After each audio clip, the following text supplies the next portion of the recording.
extremely interesting. How do you fight a monster without becoming one yourself? You don't.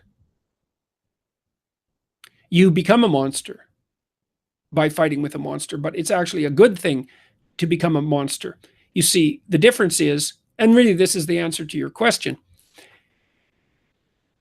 you could stay naive, and that's not good because you're vulnerable and you're not useful if you're naive. So that's a bad situation. So let's say, well, instead of being naive, you decide you're going to go confront the monster. Okay, well, the problem with that is that you become the monster. All right, so how do you deal with that? And the answer is to do it voluntarily. To do it voluntarily. Because if you develop your monstrousness voluntarily, then perhaps you can bring it under civilized control. Right? You can integrate that capacity for mayhem and destruction that you develop within yourself. You can integrate that within a comprehensive and properly directed practical philosophy. And so that means that you're disciplined. You know, like a warrior isn't a monster. So you have to align, you have to discipline your monstrosity. And you do that by developing it voluntarily. Look, you see this sort of thing happening all the time in classic hero stories. Like if you look at the story of the Hobbit, for example, like Bilbo. I think Bilbo is the Hobbit, right? Frodo's the next one. Let me just look that up.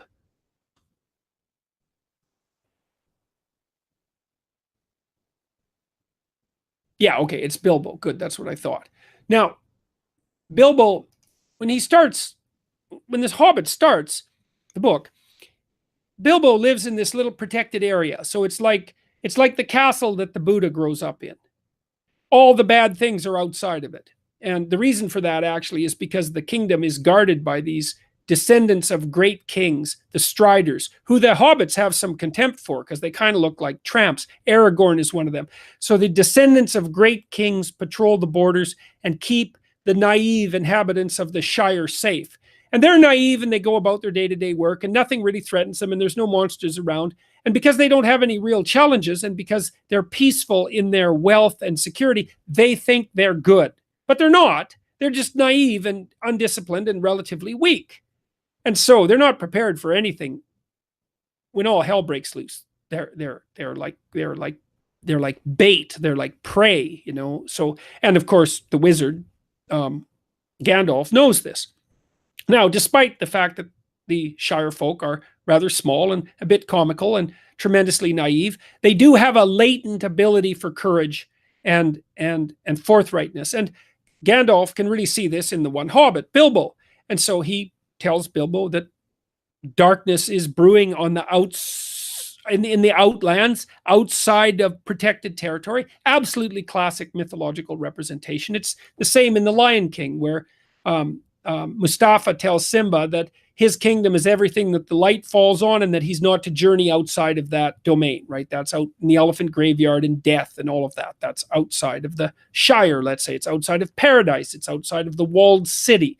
It's outside of your domain of knowledge. Well, that's where malevolence and chaos brews. Now, you see that again in The Lion King, because that's where Scar and the hyenas go off to conspire and turn into what are essentially jackbooted Nazis before they take over the Pride Land. Same idea. Okay, well, so what happens to Bilbo when he goes off to confront the dragon? He has to become a thief, right?